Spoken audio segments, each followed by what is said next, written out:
Hello my dear students, how are you. देखो ये question 8.1 का 9th क्लास 8.1 का क्वेश्चन नंबर 4 है। क्वेश्चन है गिवन में कि ABCD एक रेक्टेंगल है जिसका डायगोनल AC एंगल A को और एंगल C को बाइसेक्ट कर रहा है। आपको प्रूव करना है कि यह एक स्क्वायर है। दूसरा पार्ट इसका ये प्रूव करना है कि दूसरा डायगोनल BD जो है वो एंगल B और D को बाइसेक्ट कर रहा है।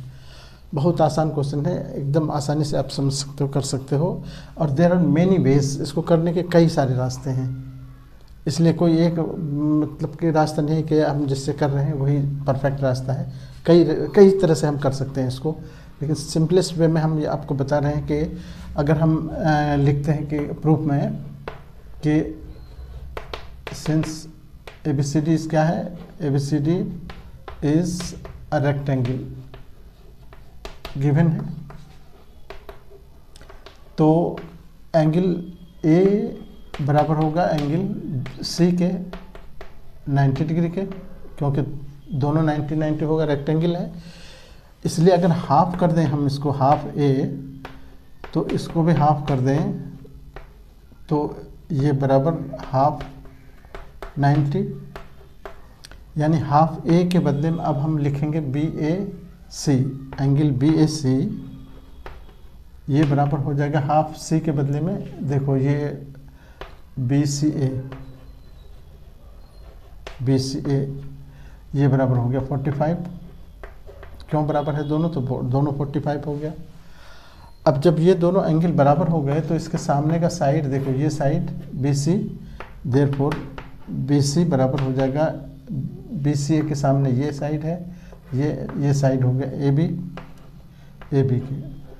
रीजन यहाँ लिख देंगे कि sides opposite to equal angles, ये हम फिर थ्योरम देख चुके हैं।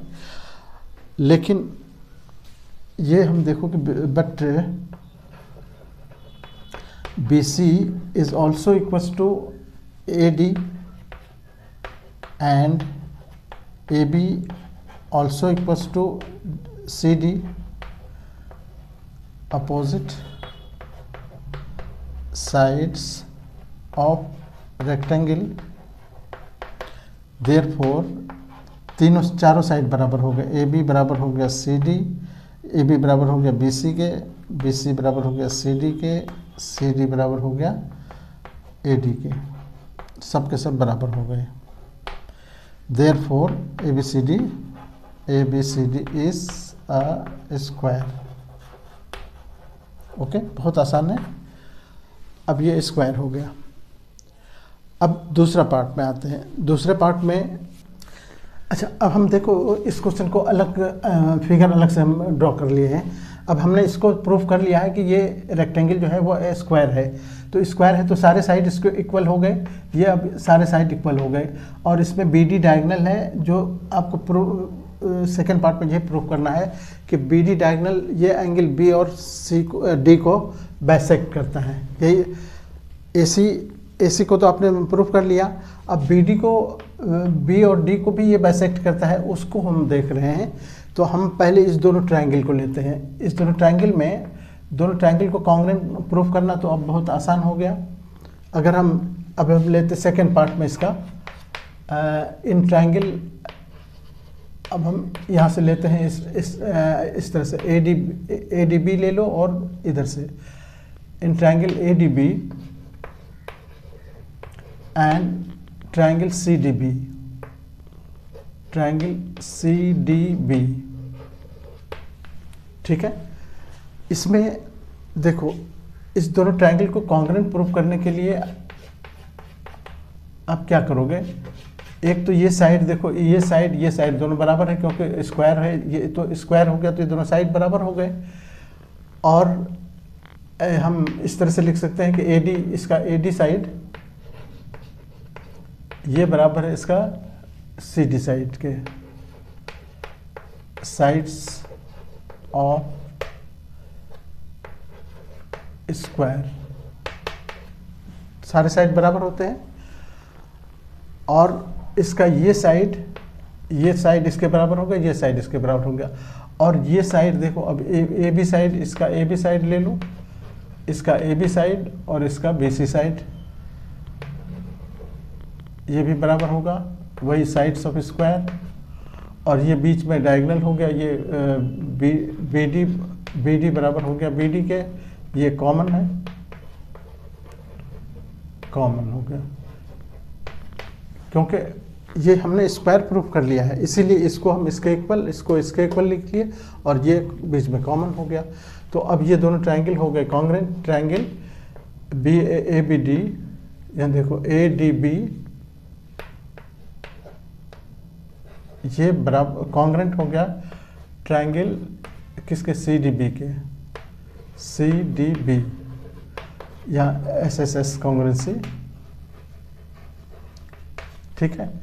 अब जब दोनों ट्रायंगल बराबर हो गए तो सीपीसीटी से ये एंगल इसके बराबर हो गया, therefore angle A D B, ये एंगल ए डी बी ये बराबर हो गया एंगल सी डी बी के, सी डी बी, सीपीसीटी इसको कहते हैं सीपीसीटी। तो ये इसका मतलब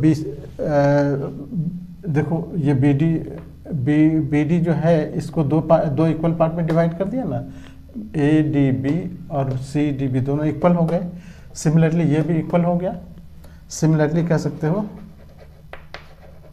सिमिलरली ये एंगल भी, एंगल ए बी, वहाँ से देखो A B D, angle A B D, ये एंगल ये भी बराबर होगा angle C B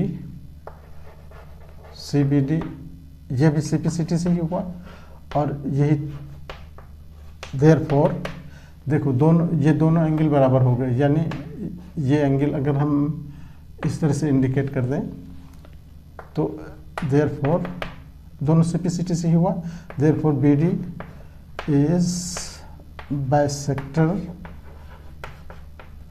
of angle B and angle D, यही प्रूव करना था, प्रूव्ड, ठीक है, बहुत आसान है। ओके, तो इस तरह से कंप्लीट हो गया क्वेश्चन नंबर 4। ओके, इस तरह के और भी सारे क्वेश्चन हैं, प्लेलिस्ट में आप देखोगे, चैनल सब्सक्राइब करोगे तो प्लेलिस्ट तुम्हारे सामने सारे क्वेश्चन शो करेगा। Okay, thank you.